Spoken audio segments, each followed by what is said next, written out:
Good morning, lovely lady. How are you? I'm good, how are you? I'm smashing, thank you. It's so lovely to meet you. You You too. look smashing, I just had sweetie. a quick turnaround. I was at the gym this morning, so I didn't look like this earlier on. I know, I saw in your stories, you'll need to put your seatbelt on I now know, I whilst was we get the thinking about coffee. it. I know you It's went so for funny. it. I used to work in that Starbucks and see You every did time. not?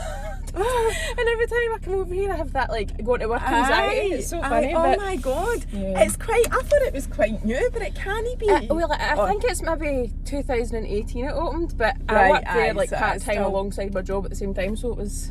Aye. So Absolutely. you'll not be that far for here. No, I'm either. Motherwell, but Well, anyway, welcome, Kirsten. Hello. I know you as Gaff at the Grange, but I know you've got like, other accounts, but that's how I know you. But welcome, that's who this is. Thanks for having me. You're This, most it's pure welcome. cleared up as well. Thanks I for was when I coming. was driving at the gym, I was I like, it's know. pissing. I know, and if you watched Christine's Getting a Lift last week or saw any of that, it was absolutely pelting rain at one point, and I was watching it back going, oh my god, hear the it bouncing sound off the roof. is coming. But do you know, I've been doing this for over 6 months now, and you know, ironically living in Scotland, Hi, you'd very think, much after Starbucks drive-through. What can we get for you what you today? having then? I'll have a cappuccino. Large.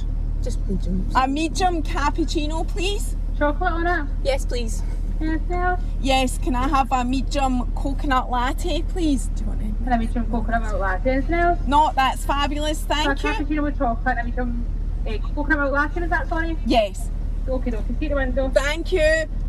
See, that used to be me on the thing. Like, what can I get you? Is that bad? Chocolate.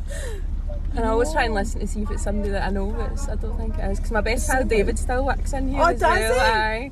Aye. What a small world. I know. So I was just saying, in Scotland, you would think, right, and I did think about this before I'd done this, God, it rains all the time in Scotland, it's going to affect, I've taken this a wee bit of mind, it's going to affect the sound, right? But in 6 months, that was the first time last week that it was absolutely pelting down the rain, and I obviously, you know, discovered the impact of that. But I'm just going to keep going, because you know that way, I'm like, although our weather is crap, it's not often that bad with the rain. You just need to embrace it, don't I you? You know, just need to and get also on it's it. right. I know it's true life. Anyway, we've talked quite a lot here about the rain and the weather. Such a British thing to do. But do you know, I didn't do what I've decided is doing loads of research is actually detrimental to the content. That's what I think. If I do loads of research, Aye.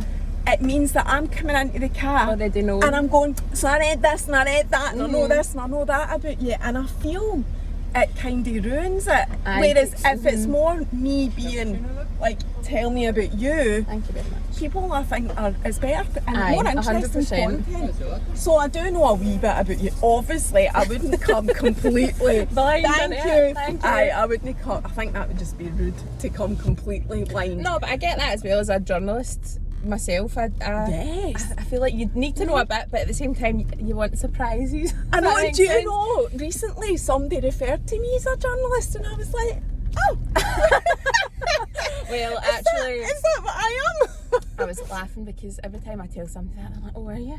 But it's in the top 10 most hated professions in the UK. God love you, I know. And I'm like- and I've been talking about papers recently and stuff in papers and that, and I totally get it, how difficult it must be. I'm going to try and find a wee bit of a shaded area. I totally understand how difficult it must be because, you know, yeah, there is that whole stigma, I suppose, attached to it. But also, right, we need to recognise that if it wasn't for the papers and journalists, We wouldn't know anything. there'd be a lot of stuff that equally wasn't uncovered. Aye. So I totally get that, and but I was like, when somebody said it to me, I was quite, oh, check me being a journalist, I was quite actually proud of the fact. But I suppose, I mean, I've never actually looked up the word, right, but I was thinking, I suppose journalism is just finding out stuff and looking into stuff. Aye, it is definitely, and I think that in this day and age we live in with like social media and all the rest of like TikTok and all that, there's so many different kinds now. Like when I started out, obviously I started out as a newspaper journalist, but I've done work experience at Celtic TV and Clyde One and different, and I wanted to kind of get into, see what I wanted to do. And I remember getting into it thinking I'd love to do radio, and I went to radio and I hated it. And then I was like, oh, newspapers are dying and all that, and that's the industry I've ended up in. So it's just, but even at that, that's evolved so much. So I'm like a digital journalist I know, now. I was just going to say that newspaper has probably, well, it has, we know it has died out a wee bit, but all you're having to do there is adapt to, as you've just said, your digital onto the online platform, because it is all about online stuff now, and that's why people like me who isn't qualified in the least in terms of journalism, but and that's one of the upsides of social media. What social media does is for people like me that want to do what I'm doing, you're free to do it. It's a platform. It's a great platform, even for like work for me as well. Like I use social media as a tool to find stuff, and so it's really, really good. It's just, I think the difference between it now, like newspapers, you pick up a newspaper and all the information from a story is in that, whereas you can update it online constantly and you know, add videos, pictures. That's right. So it's always and kept going. So you are now, though, a showbiz journalist. Tell us about that. Well, does that mean that you meet showbiz people? Everybody always says this to me, right? So it's funny. So I started out in local news actually in Hamilton. So I worked for the Hamilton Advertiser for like 5 years. So at the time, I was only part-time, and they said to me, oh, everybody that works here has been here for like 20 years, they're never leaving, so you're just probably going to be part-time forever. But you know, I absolutely loved that job, I was quite happy to do it. That's how I ended up working in Starbucks as well, because I was like, I don't want to give up this job that I adore. And so I'd been there a long time, I got made full-time as well, I was still working in there as well, so I was like doing 9 to 5 and then starting in there at 6 to half 11, like I was doing mental shifts. So we ended up moving into the Daily Record building, so we're the same company. And a job came up for this brand new showbiz role, and I was like, that sounds like a pure bit of me. Like, I love, even when I was a wee girl, my mum always used to buy the Heat magazine and like, OK Man, Katie Price and Peter Andre's wedding, I'd be like flicking through it. I loved it, I loved all that kind of thing. And I thought, fuck it, I'm going to apply for this job. And this was January 2020, so I pulled out my application. I was like, oh, I don't know, and I felt pure loyalty to my local paper, and I'd done so much and got to know the community, and I was like, oh, can I do this? I felt like I was betraying them a wee bit. So I pulled it out. I was like, no. On Monday I got a phone call from like HR, and they were like, oh, the boss wanted to interview you, like, are you sure? And I was like, oh, okay then. But because we were in the same building, I had to tell my own boss that I was going for this job as well. So I was like, oh, I'm going for this job. He's like, listen, you've got to do what you've got to do.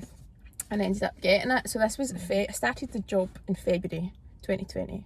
And I was there for 2 weeks, and we all got sent home.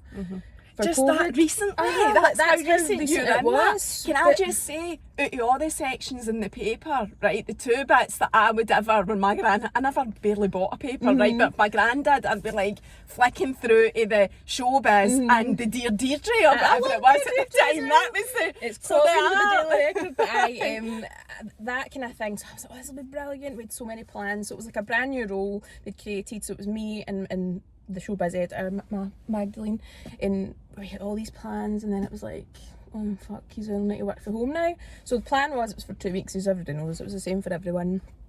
And then no, it was 3 weeks. 3 weeks. 3 weeks. Two for us meant to be. Oh, that's it. I think so. It's like, oh, don't worry, this will be for 2 weeks. Take your laptop home, blah blah blah. And I'm still. Or was it 2 weeks? I can't remember. I know exactly what you mean, though. But I remember driving home with my laptop, my big screen monitor in my front seat. I think, oh, it's great. I'm working from home, and now I'm still working from home. Couple of weeks off. But are you? You still? Well, I'm in there sometimes. I'm in there next week, so it's kind of remote. You can do what you want, really, but it's not the job I signed up for, like initially, because we were going out, and our office was packed with people, like even the Hamilton people that I worked with.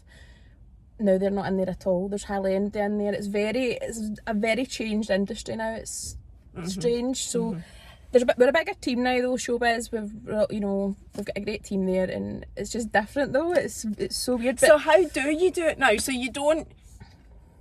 From what you've said, obviously you started it just at the start of the pandemic, right? So you've not had opportunities to meet showbiz people, because nobody really has up until recently. So do you go to events or things under that banner as show? You can't. Yeah, I have been at a few. The first and only one I went to was Lewis Capaldi's gig in March 2020. That was the first, like, my first showbiz job, and I was like, this is great, like, to like, review it and stuff. And then since then I've not really done much, because we're a bigger team. We kind of divide it. Like, one of the guys is away at the River City set. It's not really like big showbiz, but like for Scottish showbiz and all that kind of stuff, we do a lot of TV stuff, like, see, like, writing about maths, like Married at First Sight and Love Island and all that. That's like my bag. I'm TV. I love TV and like music, so that's more for me. So it's different to what I thought it would be, but I still love it at the same time. So it is different. I've not really met anyone crazy famous or anything yet. No, but you probably will if you stay. I think things are really kind of picking up more again. Like, you know, it's still, obviously COVID's still a thing, but I think things are definitely going back to the way they were pre-COVID. Yeah, we're getting there. So you do everything now online for your job at home. I think that's probably as much as I can ask you about the whole showbiz role. I'm glad you brought it up, because I had thought to myself, it wasn't like a number one thing I wanted to ask you about, but I thought it'd be daft not to ask you about that. And I thought, what if she doesn't want to talk about her work? No, so I'm glad I don't mind that you brought that up, so that's good. That's that. So when I was looking into you, so what I gathered was, it was actually, I'll tell you who it was that told me about you, wee Susie. Oh yeah, I was actually watching your video the other day with Susie, because obviously when you had done Christine, I worked with Christine's partner in Starbucks at the time, so that's how I watched it. I was like, oh, Stacey, she's lovely. So we worked together in there, So when I saw Susie, which was quite near the beginning of doing all of this, at, you know, the very start of the summer, end of the spring, she had said, like, we were sitting talking about people I could have on, because at that point it was basically just who I knew on my Instagram, and I knew that wasn't going to last. You know, that wasn't going to make it last forever. So we're talking about people, and she suggested you, and I was like, I don't know that lassie. But then I followed you, and you followed me back. In fact, I was with her when you followed me back. I was like, oh, look, that author has followed me back. That's what I was like. So it's been a while getting to this point, but it doesn't, you know, that's irrelevant. It's all about building relationships and getting to know people anyway. So at that point I was able to see that you were an author, and I could tell from some of the stuff that I'd looked at that you'd obviously been single. And what I want to know is, right, so how did Gaff at the Grange start? How did, like, the whole single life, the book come? I know you're now engaged, your ring's beautiful, congratulations, I spotted that. So I want to know all about that. Right, okay. So I'll start back. So I was in a 6-year relationship when I was like 17 for the long, like 6 years. What age are you now? 28. Right. So it was all I'd known ever, and it came to an end, and all of a sudden I was like single. Did you live together? No, right, we never. Okay. Well, I had my own place, and we met, like, I'd asked, and they said no, I didn't want to move in. So it was all, we were still very young though. See, looking back at it now, and I'm like, oh, he was the love of my life, and he definitely fucking wasn't, right? But I just kind of was like thrust into this world of being single. I'd never known that Tinder wasn't a thing, like, before this or whatever, like when I was single. So I was like, this is so new to me, all this, like, you know, the dating scene. It's so weird, and I think I had just met every single weirdo bad person on that dating app ever. And so I've been single for, that was what, 2017, 18, like, I've been single for quite a long time. And I'd bought my own house in January 2020. So in fact, there's so many different bits, but there was one time I was on a hen do with my pals, and I was telling them, they're like, Kirsten, go and tell that dating story that you told me about that guy. And I sat and pure at the pool again, blah, blah, blah. And one of the girls was like, you should pure write a book, like, this is hilarious. So you had dead funny dating stuff. So how long were you on the dating scene for? Fucking years. I know, because you're saying you're 28. Aye. And you were so you said you were 17. I was about 24 when I was like proper single. I was 23, 24, and you know, I was just, I was on the dating scene. I was like, dates all the time, getting out with different people and whatever, and that's what you do when you're young and stuff. But I was telling, like, honestly, see some of the stories in that book, they're ridiculous, and even when I tell them now, I'm like, I can't believe that. Well, here's one, because I haven't read the book, right. So you need to There's share. one in particular in the book, if you've read it, you'll know, I was seeing a guy, I wasn't really that asked about him, like, but he was there anyway, and it transpires he had 4 other girls in the go. He didn't have he wasn't living in a house, he was like staying between all of us. Brutal. So bad. One of the girls he was seeing had cancer as well. He was going up to the beats and visit her and all that. It was fucking disgusting actually. So, you know, like, things like this, and I'm like, I can't believe this is happening to me. Like, how am I letting this happen to me, kind of thing. And I'm actually best pals with one of the girls now as well. So I've made like, it's just it's. Did you connect because of him? Oh, we actually one day. So one of the girls was more like his girlfriend, right? But he was more just like, you know, for me, it wasn't anything serious. But she messaged me one day, and I was going down to Liverpool with my pals, and she was like, "Hi, Kirsten, just found out you're good, blah blah blah. Would you fancy meeting up?" And I'm like to my pals, like, "Well, you let me up with her fun." I'm like, "I don't know, I'll just go for the giggle and see what it's all about." So we actually met in that Starbucks over there, sat outside, and I'm pure laughing. So Nadia, who I'm pally with now, came first, and she's like, "I can't believe we're here over this boy." And I'm like, "Me either." So the girlfriend rocked up, and she's giving it all. It was like an AA meeting, we were all going round, and it was like, "So what did I do to you?" And I'm like, "I can't believe I'm here." And the 4 of you were there. Well, three of us, and right. the girlfriend had invited his ex-girlfriend as well. It was just, you couldn't make it up, right? And even, I'm pure laughing thinking about it now, because I think, why was I there? Why did that happen? But so that's one of the stories in the book's all about that, and just meeting different guys, and like being on Tinder and how the chat goes and all that kind of thing. So that was 2018, I think, 2019, and then I bought my house in the January, so I was like, fuck it, I'm going to write this book. Like, I've got a writing background, I could easily do this. Was that before COVID? So it wasn't to do with COVID that you wrote it? No, but more so COVID gave me the time to do it. Like I was, so I bought my own house, just moved in the February. Were you blogging this the whole time, by the way? Were you on Instagram sharing? No. So that was the thing. So I only created Gaff at the Grange in the March or the April of COVID, because I had nothing to do.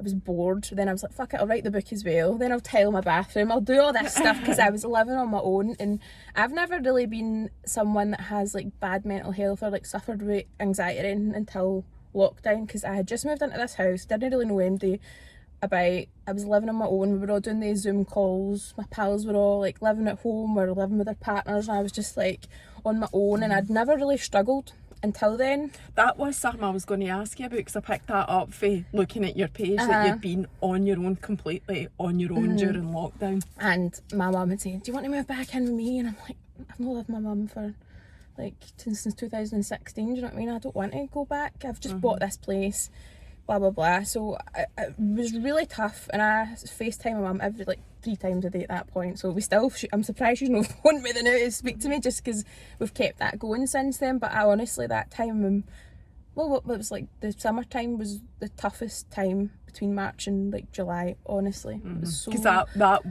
that was when we were locked down, really. like you couldn't even get a walk around. And I not that I like turned to drink, but I was drinking way more. Like we were doing these Zoom quizzes and fucking all that shit, and like obviously I was the only single one, so I was always like the quiz master. So I'd be sitting there with my glass of wine, because I had nobody in my team. Do you know what I mean? And it got to the point like I'd put on like 2 stone. I was just eating and drinking, and had nothing to do. I wasn't having to drive out to work the next day or anything. Not that I was getting like pissed or anything, but I was canking like half a bottle of wine in it like every second night or something. I had nothing to do. I had no one to be there or whatever. And yeah, it was hard. But then in the July, that's when the pubs started opening and all that. We could sit outside for a drink, and we couldn't sit inside and all this stuff. So I was we're like, sitting outside with our coats on. and I'm like, right, I nearly finished the book. It needed an ending. So I was like, so I've got my best pals, my school pals. There's like 7 of us. Well, 7 including me. So I was like, see, one night for the end of the book, we'll all sit and we'll get Tinder on the telly, and we'll all pick a guy, and I'll get with like them all for like 7 dates in 7 days. Oh, that's a great idea. So this was meant to happen. I was going to say you didn't do that. No, I planned to do it, and then I met Nikki. So I was like to my pals, I can't really like do that anymore because I've met someone and whatever. But I think that was a thing. I wasn't looking for like him actively. Like it was kind of in the back burner, and that's when it happened. Whereas I felt like there was a time in my life where I was like, right, not obsessed with Tinder, but I was on it. It was like a game. I was like, all right, I'll eat my dinner, like drink my coffee, like my lunch break, just on it all the time. And did you actually ever meet MD? I mean, I know you're with Nikki now. Did you meet MD half decent on Tinder? I mean, slim pickings. It was, I had a few situationships with a few different people, but nothing. I've only had like 2 boyfriends in my life, and Nikki was one of them, and the other one was like the 6-year relationship. So I've never really been in a serious relationship before. Like, it takes a lot for me to be in a relationship because, as my mum will say, I'm very picky. Not picky, but I'm brutal. I'm like, oh no, I get the ick quite easy. I'm like, oh no, can't do with that. Like, you know. Well, that's fair enough. So, you know. Lockdown was good and bad, obviously. The start it was terrible, and then towards the end, obviously, it got a lot better for me, and and that's where I'm at now. So the book, just to finish on that, because I do want to ask you about Nikki as well. How did you get it published? Did you self-publish on Amazon? Yeah, self-published it. So it did take me ages to write, and then obviously when I'd met Nikki, I was like putting it off, and I was like, right, where is this book? You've been talking about it, and that was a mistake I made. I told people about it, so everybody was like expecting it, so I was like, I felt like I maybe probably rushed getting it out there, so there is a few bits in it that I'm like, oh, I should probably like fix that or whatever, but I then self-published it on Amazon a year ago in August. Is it that recent? I just didn't realise it was as recent as that. So August, it's been out for a year. It was a year when I was just on holiday there because it came up with my thing, and I'm like, I can't believe I've done that. So everybody is like, now, is there going to be a second book? And I'm like, fuck, give me a minute to breathe. Like, it took me that long to write the first one, but I would need to dump Nikki for more content because I've used up all my content if I had to do a second one. But the second one, if I'd done it, would be fiction kind of thing. Aye. So it's on Amazon just now. I've not really. Oh, what's it called? Give you a book. The Swipes of My Life.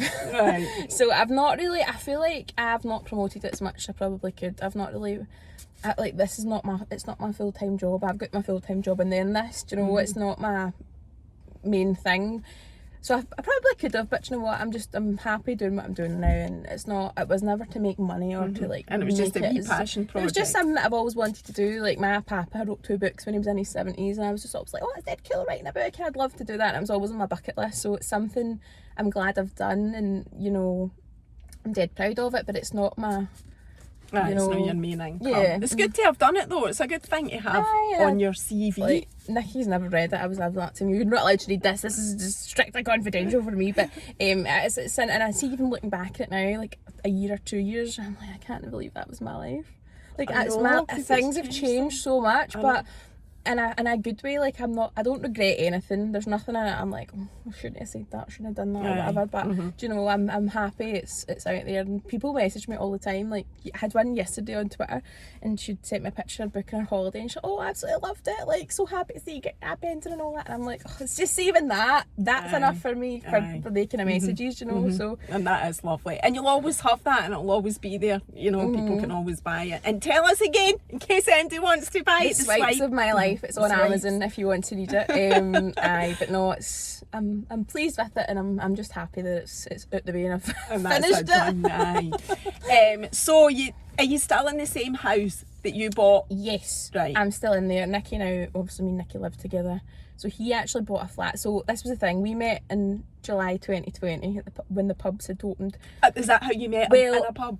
We matched on Hinge, which is another dating app, but I wasn't really like, I'd known all of them before. Like, we were from the same area, so I'd known him, and we had mutual friends, and like my brother, he'd been on a stag do with my brother, and like, you know, so when I like matched with him, I was like, oh, and it turns out he was like at his pal's house round the corner, so we ended up going a walk the first night we met, and he had made his hair cut for about 6 months because all the hairdressers were shut, and I'm like, oh, fucking look at that hair, I don't know if I can date him. It was like a mop, and I'm like, oh my god. But do you know that way, I wasn't really, the pubs had opened, I was desperate to get my pals, I just wanted my life back, so it wasn't like I was focusing on meeting somebody, like, I'm going to meet him, it's going to be something. I was just like, oh, happy to plod along. So we started like dating, if you will, going walking days, going for coffees, going in within the ML1 area when you were allowed and all that. So things moved quickly because I feel like lockdown is like 4 years. It's been like, it feels like it's been 4 years because it's been so long, but because I lived on my own as well, we had to do this bubble, like create a bubble. So we'd only been dating for like a few months, and it's like, fuck, we need to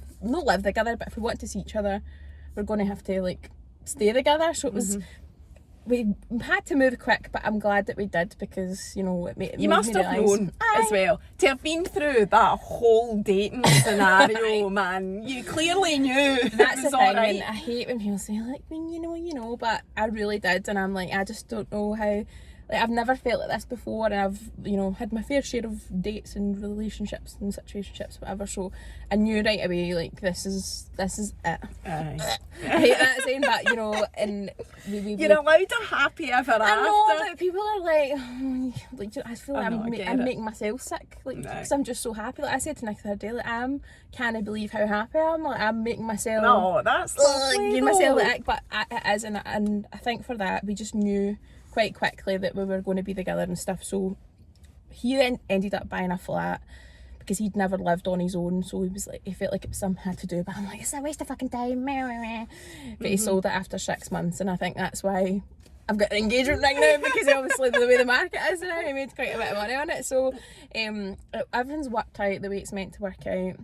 We live together, we go on holidays together, we've booked our wedding, which is and a whole other thing with money and all that we'll need to save up, but you know, it's just, can't believe, if you told me like 2 years ago this is the way your life would be, I'd be like, oh, shut up. But so tell us more about like him, without, obviously I don't want to, you know, infringe on his human rights or anything like that, but like you said you were in the same circles anyway. How did you know, like, just tell us about the relationship, not so much him, but you and him. How did you know that he was the one? How did you know, like, what kind of things? Tell us the love story, man. So I want to hear that. I want to hear that. Right, so like when we first kind of met, like obviously we've got mutual friends, so my brother is like the same age as him, so he plays football with like Nicky's best pal and all that, so we've got loads of pals are the same, and like family friends and stuff. So when me and Nicky started talking, he told one of his pals, and the day after that was my niece's first birthday party, so like my brother's pals and all their kids were there, and one of my brother's pals was like, oh, so Kirsten, I heard you're going with somebody at like the tavern's, like our local pub that everybody goes to, somebody in the tavern. I'm like, oh fuck, don't out me here, like it's still relatively new. And did you really like him right from day one? I think I wasn't getting into it being like, he's going to be my boyfriend, like we're going to, do you know what I mean? I just was like, oh, see how it goes. And I'd never really done that. I think I was always, when I was dating, overanalyzing, like, no imagining like us being together or anything, but like I was always thinking like what would be next, but just enjoying what was happening when it was happening rather than doing that. So that time we'd been dating, so everybody kind of knew. And like it's funny because my mum and Nicky's mum were pregnant at the same time. No way. So Nicky's a triplet. No way. Aye, so my mum was pregnant with my brother, and my mum said like back at that time they'd done like pregnancy natural classes. triplets. No, IVF. Wow. They're IVF, aye. So my mum obviously, there was always a woman that was having triplets, so everybody knew who she was. So my mum was pregnant with my brother, and Nicky's mum was pregnant, so they were going to like the same classes together, and both our grans knew each other, and like my mum was up the street with my gran, and Nicky's mum was up the street, and they would like say hello to each other and all that. And it's just, there's loads of wee things. We've been to loads of the same gigs together, but the same gigs at the same time, different things. There were so many wee daft things. I'm like, oh my god, how weird is that? That's incredible. What weight was he when he was born? Well, like a pound or something. Oh, wow. But so this is the other funny thing, right? So obviously I worked for the Daily Record, so when we were dating, he was like, oh, I was in the Daily Record when I was born. I was like, oh, what do you mean? So when he was born, there was actually 4 of them, 4 wee babies, and his brother had died like 2 weeks later. So it was quads. Yeah, right. And so they were in the paper when they were born, and I was like, oh really? The Daily Record? And he's like, aye. So I was away, trying to impress him, like when we were dating, so I was on the phone, like emailing the woman in archives. I was like, hi, could you please look for a newspaper between like this date and this date, 1991, of when like 4 babies were born, and she sent me it, and I sent it to him. Oh, that is I gave it to him, lovely. and it was like his mum standing with all these incubators, like with the babies and all that, because one of them, she was always... That seems to ring a bell, but I know they always did that. You will need to put that up. Have you put that up in your stories? I don't know. I think I gave it to him, and his mum's got it, but I'll get a picture of it and show you it. But I remember, like, so she was always told she was having 3. She didn't know. It's just when she got the section, she had 4, and then obviously, like, Nicky's brother had passed away. So that'd be the wee-est baby then? No, he was the biggest. I can't remember exactly what it is, but something had happened. So he's got 2 sisters. And him in a... And is it just the 3 of them? Aye. So I love that story. So it's so funny, because mum was always like... So Nicky obviously was premature, so he was born in the April, and my brother was the June. So when my mum was giving birth, Nicky was still in the hospital because he was so premature. So mum was like, oh, it's dead funny. So a few weeks ago, like, our mum said a wee night, like every day, and they were all talking about it and all. I was like, can you believe this is happening? Like, it's so funny how things work out. So I So is he older or younger than you? Older. He's 3 years older than me. Right. So he's just the nicest, kindest soul ever. Like, I don't know, I can't even explain. He just makes me laugh, and that's one thing I always said. I'm not like a joker, but I love just to laugh. Like, I just love laughing, and we just do that all the time. I'm like pure sitting here cheesy talking about him, and I'm so cheesy, but I just knew felt so natural, and it didn't feel forced. Like, I'd been on a load of dates where he'd like trying to force something that's not there, and it just didn't feel like that. So quite quickly we knew that we were going to be and together. I think you are well known as the girl that, you know, did the whole dating thing, and, you know, it was like kissed many frogs before you met your prince. That, Definitely. you know, so it is well known that, you know, you've found happiness now, and I think everybody is happy for you, because everybody wants everybody to be happy, you know, regardless of what goes on out there. You do. Definitely. Nobody wants to see anybody unhappy. So he bought his own place, you were with him for that whole 6 months, he sold it, and then he moved in to the gaff at the Grange. So how long has he been there? I think a year. So we've only been together for 2 years, technically. So a year we've lived together officially, but really when he had that flat, he wasn't staying there. So that's how I was like, what have you got that flat for? We're both paying all this crazy, and now with the heating bills as well. Thank God we did it. But a year we've been living together, and we've been together for 2 years, and we got engaged in May. Tell us about that, because when I followed you, I think that had just happened, and I knew none of the story, but it was a massive big thing, you getting engaged. So that's kind of how I figured it out. So we went to the Isle of Skye. The funny thing was, I had won a competition on Instagram to have a camper van for like 3 days. Wow. So with Scottish Camper Co. So I was like, where do we go? Like, we hadn't. So that was another thing, because we were like a lockdown couple. Did you know he was going No. You had no idea. I knew we would get engaged at some time, because we'd always spoke about it. It was something we both wanted and whatever.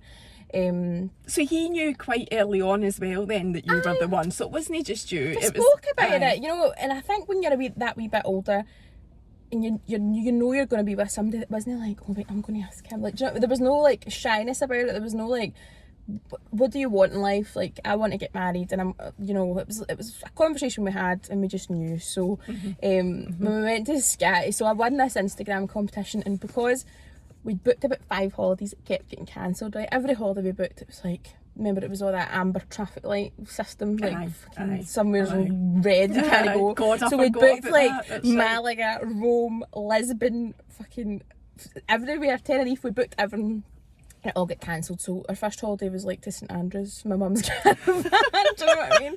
So we went to Tenerife in January, and they were in tier 4 when we went there as well. So it was a nightmare. So I was like, fuck it, let's go to the Isle of Skye. I've never been, it looks beautiful, everybody always says blah blah, and because I'd won this camper van for free, I was like, oh, that sounds great. So we set off. We actually came over here. I never suspected it, because he just left everything at his arse. Like, see, if I felt like if he had a ring, I would know about it. Like, I would be like, he'd be like, Did he not have a ring when he proposed? No, he did. He did. That's what I mean. Right. Like, You're saying, I get you. Being precious about his stuff around. So we were in that Aldi over there. He just left his bags, and I was like, oh, it will not be happening here. So was it on your mind though, he might propose this holiday because you talked about it, or no? It was just there anyway. I think it, you know, we've not been together that long. I think it will come, but I don't think it would be then. I don't know. Part of me beforehand thought, but then see when it came to it, I was like, oh no, he's not giving me any reason to think that he's been away doing picking a rent. Do you know what I mean? I just know it wasn't happening. So we were That's mental. That's very well done. Men aren't usually like that. It's good. Apparently it was in his sock drawer, and I'm like, I put your socks away all the time. And he's like, well, fucking you did see it. So anyway, so we went to Isle of Skye the first night. It was good. So the next day, I didn't realise how big Skye was. So it was literally like, we need to plan things to go here, there and there, and it all needs to be in a schedule. I was like, right, fuck. So we got up at the crack of dawn, we climbed that old man's store. I don't even like climbing hills, I don't know what we were thinking. I didn't do that when I went to Skye, funnily enough. No, I I would did all never do that the easy again. things. I said to Nikki, we don't even climb hills when we're here, so what the fuck are we doing it when we're not here for? So I moaned the whole way up. I'm like, fucking hate this, what are we doing? So then after that, we went to like the fairy pools, we done all that. That's beautiful. The oyster shed and blah blah blah. So then we were going to this beach, but this camper van, it's like a VW camper van, like big massive thing. And I had been driving it about. Did you go to Coral Beach? That's where we got engaged. No! My profile picture was a picture of me on Coral Beach for ages. it's We've beautiful. been 2 years. It is so beautiful, and I know exactly what you're going to say. The access to it is shite. Wait till we get before to that. So I had been driving this camper van because I'm a good driver, right? So I'm like, right, Nikki, see when you're driving this camper van, for the love of God, got to be fucking careful. Sorry, I keep swearing, I swear all the time. You're My allowed mum's to looking swear, mental. it's allowed. He's like, Oh right, no, okay. your mum might not be happy though, so don't. So he's like, so the last place we were going this day was Coral Beach, because then we'd booked into a campsite quite nearby, so right? beautiful, Kirsten. Honestly, I'm like pure getting It's goosebumps. I didn't know it was lovely. Coral Beach. Oh, So honestly. he's driving, we're going to Coral Beach, right? It's in the sat nav, it's 10 minutes away. So we've got the tunes on. Apparently he said, like, I had my phone in shuffle, but the Proclaimers' Let's Get Married came on. But I was like none the wiser, I was sitting hanging. So he said he was shite himself. Driving to this thing, and he said, all I was thinking about in my head was what I was going to say to you, and you know, blah blah blah. And then we hit a pothole. I went, Nikki, watch that pothole! And he went, and he not only did he burst the tyre, he snapped the alloy in half. Oh, I'll need to show you a photo of it after, right? Right. So was that wee road on the way down? wee It's single horrific. track road. Oh, it's horrific. So aye. he thought it'd be fine then the van was doing this, and I'm like, you fucking I was going mental at him, right? So it was this wee single track road. We managed to pull Oh, into the poor boy, he'd be having a total nervous breakdown inside. So we pulled in to see the wee passing places Aye, we got. So I'm like, we don't even know how to change a tyre. I'm like, what have we got to do? I'm like, this is it, it's ruined, everything's ruined. And then we were meant to pay, so for the only thing the camper van we had to pay was a £750 deposit, which we would get back on the Monday. But on the Monday we had to pay our holiday off to Greece, which was £1,000. So I'm like, no. you can be putting holiday on your credit card, because that's it, you've buggered it. So he's sweating. Right, I'm none the You know, wiser. horror. I know. I'll tell you about that in a wee second. But anyway, so by like a stroke of luck, this man drove by who was like a local, and he just seen us both like staring at the tyre, and he was like, do you need a hand? And we were like, yes we do. So we were starting, this guy, he just changed the tyre, we done absolutely nothing, but Nikki had tried. Turns out we had the jack on upside down, we didn't know what we were doing. So he was like, I was helping him and whatever, so my hands were like covered in like tyre grease or whatever. So there was a wee sink and a thing. So the guy changed the tyre, and Nikki was like, oh thank God, blah blah blah. So he's like, Mum will wash your hands now in this wee sink, because that was covered, so I'm washing my hands. Then we drove. I was like, I'm driving to Coral Beach because you're not driving this anymore. Because we had one of the wee Diddy tyres on, like a spare tyre. So we're driving down, like literally at a snail's pace, and he was sitting in the front, he was dead quiet, and I thought, oh fuck, I've been really like nasty at him, because we're meant to be paying this holiday and we're definitely not getting our deposit back or whatever. But also the guy who changed our tyre said to us, by the way, go and take photos of the pothole and send it to the council. Aye. So we done that, and got to Coral Beach. You know how it's a big walk? So he's seen the black rocks. He'd never seen Coral Beach. Because there's an initial bit and you go, So he's like, is is this this it? it? Because he was thinking in his everybody head, does is that. this where I'm going to propose to her? Because this doesn't look nice at all. So I get down to the beach, and by this point, because of the whole tyre fiasco, And we only knew, by the way, that there was a bigger, more beautiful bit, because there was other people walking to it. there and we thought wasn't they really were there, going but we just somewhere. kept walking, because you know at this point it was like 5:30, 6. It was, the sun had just come out as well, because it was quite like a miserable day, and I was like, we'll just keep walking anyway. So we're just chatting. He's quite quiet, but I'm like, oh, I felt bad because I had been giving him a hard time about this time. I'm like, it's fine. Do you know what? It's fine. Blah blah blah. So you redeemed yourself. Well, aye. And then we were walking down, there was only like 2 people on the beach. So I'd always say to him, see when we get engaged, I don't want it to be like a big facade, like I don't want it to be big fancy in a restaurant or like in front of hundreds of folk or anything like that. I'm just not about that, because I would probably die of embarrassment. So we get down, and there was literally like 2 people on the beach, and they were leaving. So we walked right up to the corner bit, see where all the wee rocks are. Aye. And did you go up on the hill looking down on the beach? No, we at any just sat point? on the 'Cause beach. That's nice as And, well, but it is beautiful sitting So on I'm the beach. sitting on the beach and I'm picking up the sand, and he said, I just looked at you and you had fucking gravel sand in your nails, and I was It's beautiful and sand I'm doing as this. well. Oh, it's gorgeous, isn't it? Like pure lifting it up, and he's like obviously again sweating. So then he said something like, "Oh, I'm glad we finally got down to the beach." I was like, "Aye." And then I don't remember what he said because I was so flustered. And you were sitting, but Well, we were sitting on the rocks, and then I got up to like take pictures and stuff. And then he get down on one knee, and I was like, and then I started crying, and I was like, "Are you sure? Because I've been so horrible to you." He's like, "Aye." But I don't. Everybody always says like, "What did he say to you when he asked you?" I was like, "I don't remember." He doesn't remember either, and I always say like we went through that many emotions within that last hour. Like I was, you know, up to high do, and I thought, oh my god, I couldn't speak, and it's not like me because I'm obviously quite a outspoken person, but I just was like, I couldn't believe it, and I was shaking and everything. It was honestly one of the nicest days ever. And we sat on Coral Beach for a wee while, and again it was only the two of us. did you have the ring with him? Aye, yeah, he did. He did. And did it fit you? It was a wee bit too big, Oh, but right, so you I got it adjusted. resized. And aye, so then we were walking back, and there was a couple coming in, and we got them to take a picture of us, like on Coral Beach. So it's a wee special place for us, and I said I'd love to go back there one day just to see it again, but we're like, we'll never get a camper van again. Never. What happened with that? Did you lose your money? Well, we had to pay. So because he'd snapped the alloy, wasn't it, just a tyre? Which is quite a hard thing to do. And it's the big massive like alloys as well. So the camper people said they were struggling to find the same one, but they managed to get one, so it cost us 400 quid. So we got like half the deposit back, but we sent it to the council with hundreds of photos of the tyre, and they gave us the money back. Wow. So all worked out in the end, amazing. and all worked out in the end, and I was like, thank God.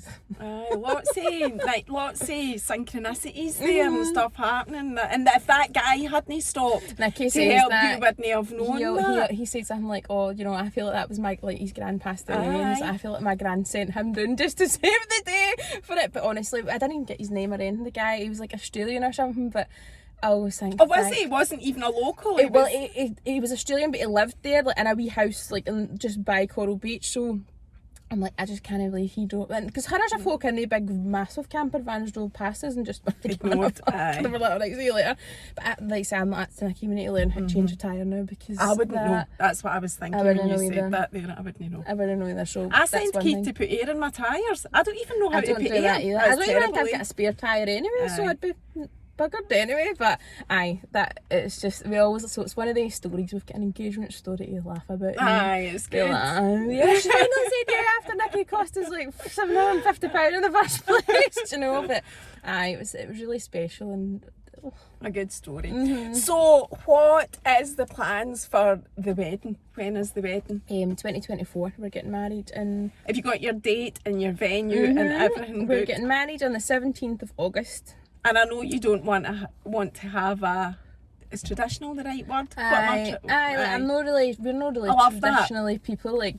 I didn't either. But I didn't do what you're planning, but I love what you're planning. I love all the. Just disco. I just want a disco party, like a big dance, a big ABBA fete. Do you know what I mean? I just want like a great time. And so we're getting married in Oranmore. Like we're not religious either, so we're having like a humanist wedding or whatever. And I just want a party and to get drunk and have a great time. And are you having a dress that fits in with the theme as well? I've got my dress, and so I went to see it the other day with my next door neighbour, who's like my second mum, right? My mum's on holiday, so my dress came in.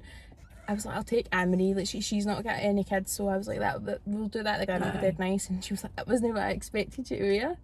And I was like, what do you mean? Like, is that a good thing or a bad thing? And she's like, I don't know, it's just not what I expected. It's like, she obviously looked beautiful, but it's not what I thought you would wear. I can't wait to see I'm it. like, what do people think I'm going to wear? Like, I don't know. I think, and I was speaking to somebody else, one of my pals, and she's like, I expect you to have like a big dress. And I'm like, do you? And they went and see, but I don't know, like trying on dresses, that was just dead surreal. Like it's, you know, it's one of the things. You still can't believe it. You still pinching yourself. Like, it's one of the things. Obviously, you think about it when you're like a wee girl, like trying on wedding dresses, and then see when it's actually happening. You're like, fuck, I'm getting married. Like it's very, very weird. And it'll be here before you know I it. know, everybody Is keeps where it saying always that to me, is. and I'm like, I hope not, because when he starts shaving. Have you not even? Well, oh we my have God. this was the first month we were really like knuckling down on it, and Nicky's in Germany the night for the football, and I'm like, Oh, what does he do? I never well, asked you. no for that, but he's a social worker. Oh, right. But he's a big Celtic fan, so he's away. And that's Oh, his he'll be thing. devastated Oh. then. Because I've got Oh, one of yeah, them and he was only watching on the telly and he went off his nut and turned the telly off and everything. And it was this morning, he told me the score. I know it was bad, I can't even remember what it was. But even asking him what the score was, he was livid. That's Nicky's thing, right? He's got his thing and goes to the football, and I'm fine with that. Like, I've had 2 nights to myself, which has been great, but that's his thing, and I would never be like, you're not doing that or whatever. Right. But so he's been away with that and stuff, and I don't know, it's just, I was like, just go, we'll worry about the money next month, we'll start, like, we're not. And I think, I'm like, alright, I'll need to stop ordering so much. That's what I'm going to say to you next. I'm like, I need to get that in because there's a big, because your page, I'm conscious of time, we've got 15 minutes so we can talk about your page and how that came about, because having only followed you for a wee while, I was thinking, oh, this is like fashion. Fashion's your thing, you do loads of fashion. I think I'm a bad spender, right? And I'm like you, I'm total high street. I'm here the day. I was like, I hope she asks me where I got my dress so I can say I got it with my messages out of Tesco. Yeah, Tesco It's such stunning long clothes. dress. love I really Tesco. like this because I always feel at winter time, you're actually wearing a similar colour, but I always feel at winter time that everything goes grey, beige, brown, black. It's not that I don't like those colours, I like just want a bit of brightness. but I like a bit of colour. So when I saw this, they only did a few sizes, so I'm guessing I love this the is colours. this is going to be a popular one. But anyway, I was dead chuffed with myself when I was putting it on this morning. I'd be able to say to you that I had a Tesco dress on because I know you're into high street. Aye, So am definitely. I. There are other nice things that I like, but when it comes to clothes, I just think it's a wee bit pointless. I think spending hundreds of money, I know loads of people do love it, but when you're a ma or you've got a wedding to pay for, you don't have hundreds of pounds to spend on designer gear. But I don't. A lot of my clothes, and especially when you're going out, sorry, this is a big ramble, but I just need to say this. When you're going out and everybody's seen it, like it's a spectacular outfit, I always feel it's really difficult to wear that again, like without somebody going, she had that on, unless you say I had that on. But so even if you wear it again, right, I do with most things, you're kind of then, you don't really want to wear it a third and fourth time, right? So spending hundreds of pounds on an outfit that you can only wear, like, I just can't stomach that. I know, and that's the thing, like, so see, when I obviously had put on a lot of weight, I used to wear black all the time because obviously I was just on black hides everything, right? And I have struggled with my weight for as long as I can remember. I remember being in like my high school blazer and going to like Scottish Slimmers. Like, I just remember always having such a terrible relationship with like not my body, but like eating and different stuff. So I always was trying to hide it and whatever. And see, only like the past 3-4 years, I really kind of was like, why am I trying to fucking, this is what you've got. You've either got to make the most of it or shit about and fucking mope about it, right? So I didn't know that. I hadn't even thought to ask you about no, like that. not, and it's not something like now. See, like, honestly, it was something I always went to Slim World, done different stupid fucking Herbalife, all this total shite, right? Like, just trying for quick fixes. Like, I've always been up and down, like always lose loads of weight and then put loads back on and whatever. But now I'm at a point in my life where I'm happy being me. Like, I'm not the skinniest I've ever been, I'm not the heaviest I've ever been. I'm happy, embrace what you've got. Stop. I think a lot of the time we spend a lot of time worrying about what other people think about us, to the point it's making us unhappy in ourselves. So I've had a total like different outlook in my life now. So I'm like, well, why am I dressing for other people? Why am I dressing myself in things I don't like personally, just to hide? Do you know what I mean? You just need to live your life, wear what you fucking want to wear. See, if people don't like it, I don't care. Like, I'm not dressing for anyone else. I'm dressing for myself now because it's what I like. So only the past 3 years I've really kind of felt like I've found my style. Like, I'm not just wearing black jeans and a black top and an overshirt. That was my thing. I used to wear an overshirt all the time. Like, I'm saying that I've got a denim jacket on today, but I always was trying to find ways to hide. I'd always, even seeing my teens, all my pals were wearing like these bodycon dresses and I could just never wear it. I can never, and I've always been an 8 or a 10, always my whole life, right? I can't wear a bodycon dress ever my whole life and feel comfortable, and it just makes me feel That was like so... me, and it was always like Topshop when we were like younger, and you know, Topshop always only kind of went to I love Topshop now because they're more inclusive and no ASOS and stuff, but at the time I always remember going to the back of the, you know, how everyone was like 6, 8, 10, 12, 14 did it, and I always remember just instinctively going to the back of the hanger to pick up the biggest size. And even at that, I've spoken about this recently as well, like I feel like I've got this thing where I always thought I was bigger. I was always ordering like a size 18 clothes just because I knew if it fitted me it'd be too big and I would still be able to get it on and I wouldn't have that like, can I get things on? But see now, I don't care. See, sometimes I'll order a size 14, sometimes I'll order a 20, like I don't care what it says in the label. See if it fits me, that's fine, because everywhere's different. I know, that Clothes, was... Zara, I would never even get a leg in Zara anyway, but... Zara's do you know one what of I the mean? worst. I think there should be, and I've talked about this before as well, there should be universal measurements for every size so that they are all the same. But it's no, and it does... Like, it really does fuck with your mind when, like, one minute you're fitting into a small in Zara and the next minute you're buying a large. And I am not joking. That I've been in that position 100%. and the impact it has on your mental health is actually off the scale, really. I know, it's absolutely crazy. And, like, so, obviously, I love clothes, right? That's my thing. Love clothes, love buying clothes. Like, I earn money to spend money. I don't have any kids. I don't smoke. Do you know what I mean? I don't have... that's my thing. You don't need to justify I know, it. I That's don't- what you do. that's what I Except do. you do need to rein it in for you. Sorry to be that person. I know, but I feel like I your just wedding. needed to have like a wee bit of a wardrobe overhaul. But do you know what else you do in your defence though, right? And I'm all for you buying your clothes. I like to buy clothes. I go for my messages and buy clothes. You're... What is the word? Recycling, is that the right word? You're selling Reselling it it, you're reselling that's the thing, if I'm not stuff. going to wear it, I'll like sell it on, or you know what I mean. It's not just getting chucked out or whatever. I really it's need not, to get into that. You should. I really do, It's because really I good. just donate stuff to charity, but I really should do the, what is it called again? Vinted. Vinted. And do you just set it up and is it all PayPal? It's like and- Instagram for your clothes. It's good though because they pay for the postage and you just print out the label and then like it goes into your like this Vinted account and then it transfers to your bank account kind of thing. So because I need to have Vinted account because I don't have PayPal. That's what I don't have wondered about. PayPal either. Right. So it just goes straight into my bank I account. think I'm going to do that. You should, and do you know what? I've bought stuff off it as well. Like it's not, as I said, like so I don't buy big designer things, right? I think I've got a bag that was £70. It's like I don't have any like Gucci or anything like that. So I would rather buy a few more bits than have one like thing.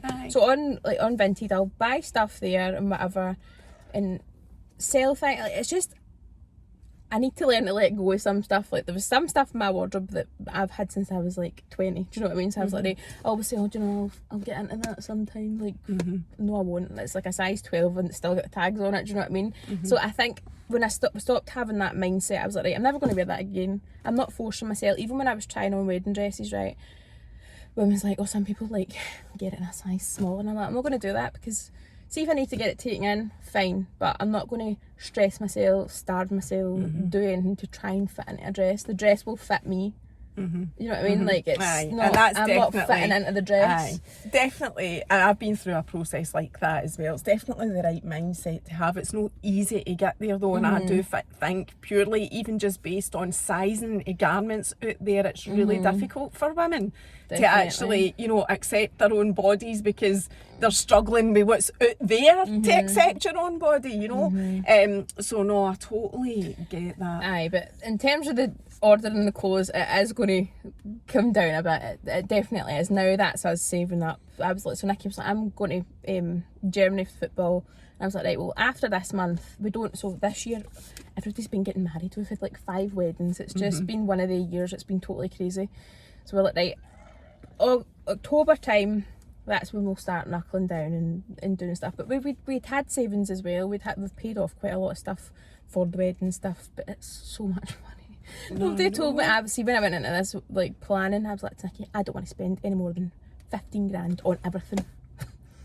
Is that what Well, I think I'm not stuck to it, no.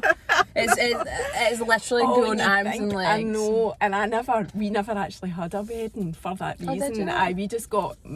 We got engaged in the July, and then we'd had loads of debates about going to Italy, the Amalfi Coast, and we're going to go on honeymoon. Different things, and like Keith's. He's a businessman, so what really stuck in his throat though was he'd be spending all this money on a wedding for people, to feed people and give them their day, you know, even though it was our day, and they'd probably still be talking about him. Well, that's the what thing. he said, right? And I had been married before, so see, for me, the big wedding, I didn't need it. I didn't care at all.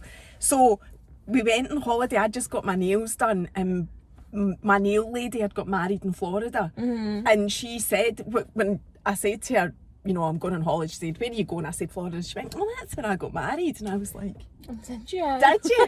So she did take her family, but I then said to her, what do you need to do to get married in Florida? So she was telling me, you only need to be there 3 days, blah, blah, blah, blah, blah. And that was getting my nails done for my holiday. It was the seed that was planted in my mind to do it. We turned up at Orange County Courthouse on the Monday, having arrived on the Friday. No idea if we'd be able to get married or not. I bought the rings at the weekend and got married.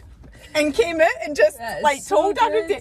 I mean, not everybody was delighted about that. I know, but do you know what? That's another thing. You need to please yourself. Again, that's what we're having, like the wedding that we want. I said to Mum, I'm not inviting people that's just because it's your pal. Blah, blah, blah. I'm not doing this. We're not having kids either at our wedding. Like, we're having our 3 nieces and that's it. Like, unless any of our brothers or sisters have any more kids. But our pals have all got kids. It's just too much. Like, we're not really, you know.